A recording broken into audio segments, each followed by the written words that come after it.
going on, guys? It's your boy MagDog TV coming back with another one. Shedeur Sanders wraps up rookie NFL minicamp on yesterday. On today, he finally had an interview and broke silence in regards to giving his recap of minicamp and much, much more. I have the video clips in this video, so let's get to it. Every other city I go, from Colorado to the Bayou I go. Y'all know the motto, get a info I know.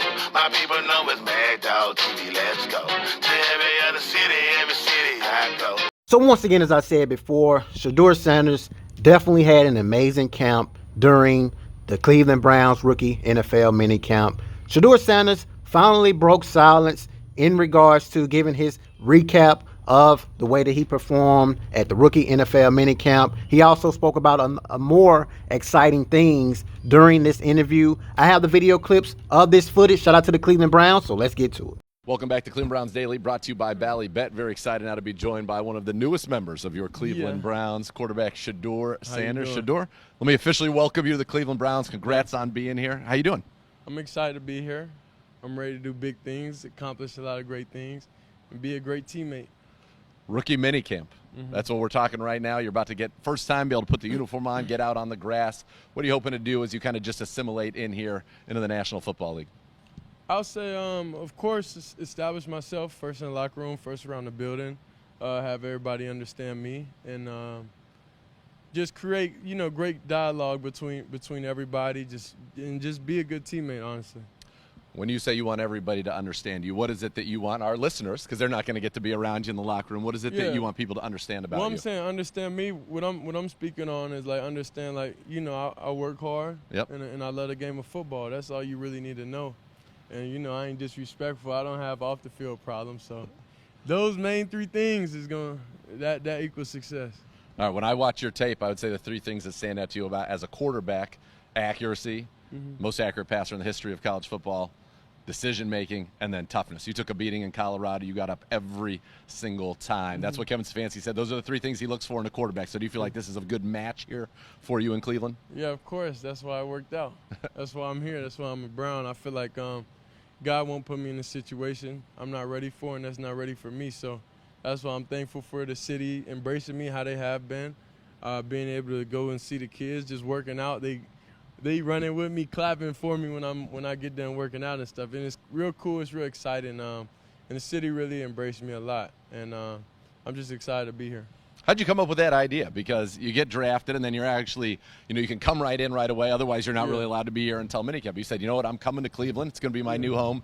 You've been around the community. You talked about, reference some of the videos where the kids getting excited to see you come work out with you. What was the brainchild behind that, and what was that experience like? I mean, I was ready to get to work in my new city. Before Pro Day, I've been working at home, thanks to Pops. He built everything we needed to be successful. So I was ready to get acclimated to my new city. So I came out here, met everybody, got the resource I needed to be great. And going to the schools, I've been doing that since during the season last year, since even before that. So that was just something, I generally do and what I find fun. It's a lot of negativity. It's a lot of talk going on in the world. So then that's where I find my, my peace, my happiness, my joy is be able to have positive influence on the youth. It's a beautiful thing because, as you said, it is a little bit of a crazy world, so they need that positive influence. And it's nice to see you kind of come in here already assimilate into Cleveland. You know this city loves football. I think you probably have felt that since you've been drafted. That is what this city is about, the Cleveland Browns. What's kind of that reception been like for you from the fans? It been extremely well, I would say. I understand. Really, I feel like the Browns fans, they just want something to hope for, and they've been wanting it so long. So finally, I'm here to change that. I'm here to, actually give what they want. Well, you said you went to Jackson State. You said if you wanted somebody to turn a program around, you did it at Jackson State. You did it at Colorado. Now an opportunity here with the Cleveland Browns and an opportunity to compete. And that's something I know you don't shy away from. How excited are you about that opportunity? This is a city where one of the phrases is, right, everything is earned, nothing is given. And you have an opportunity to earn that opportunity to be legendary, as you just said. Yeah, for sure. I mean, that's kind of like how my pops says, everything was earned. Yep. So the most he was able to do for us is give us an opportunity to play the game, to have resources and stuff. And from then on, it's about what you do with it. So that's why I'm grateful for the opportunity, and that's all I needed. That's why I thank Coach and everybody a part of the program and the franchise and everything. But I know what I'm gonna do with it. What was your father's kind of parting words to you as you embarked for Cleveland and to start this journey? Because you've been used to having be the coach, not just your dad, but also the coach, and now that's going to change. Yeah, I mean, I've been built for this moment. Yep. You know, I've been built for this moment for year by year. In college, I was playing, you know, for my offensive coordinator. So it don't feel, I would say, new to me at this point. Like, I understand I got to go in here. I got to learn. I got to establish myself. I got to be a great teammate. I got to get all the elephants out the room with anybody, with anything, you know, any type of problem with what they heard or anything. So, I mean, it's normal to me. I'm in my environment here. I'm comfortable. I got the resources here. We got the indoor weight room. We got training table. We got everything we need. So, I don't think anything's too much of a problem. No, and the beautiful thing about this game, right, it's the great meritocracy. What happens on those fields, that's all that matters. Yeah. And you talked about playing for your offensive coordinator. It's got to be nice to have an offensive coordinator who is very familiar now with your NFL head coach, Pat Shurmur and Kevin Stefanski. They go way back, so I'm sure you got a lot of information about Kevin Stefanski from Pat Shurmur and vice versa. No, for sure. It was great that, you know, they have their relationship, so he's able to kind of like explain and tell them, you know, what's real and what's not real. So I'm glad that they have that relationship, and a lot of the offense that we did at Colorado is parts of it that we learned. It's similar. So the game slowed down for me a little bit, I'll say, and I'm excited for it. We're excited as well. So one thing, when I was watching you have a great deep ball, and it reminded me of Jeff Blake, because you throw some of those with a beautiful arc up there, and then I was doing some background on you. He was kind of like your mentor when you decided to be a quarterback. First of all, how did that come to be? And is that why you have – I think you do have kind of that Jeff Blake style deep ball. Yeah, he definitely started me out when I was younger, just getting adapted to the quarterback and understand what it really takes to be a quarterback. So that was really the foundation. That was the base of it. So, you know, he told me how to throw that deep ball for sure a couple of times.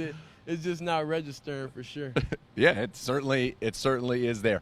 All right, so you get to be in here. One of the things I always like to ask people after the first time I get to talk to them is, you know, football is a game. You are certainly, now it's different, right? You guys kind of have your own brands coming into the league. But when you go out there, you're in a helmet. People can't see your emotions all the time. What is it that you want Cleveland Browns fans to be thinking when they see the number 12, if that is the ultimate number, Sanders across the back? What do you want them to be thinking about Shedeur Sanders? What do you want them to know about Shedeur Sanders? I'm here to work and win.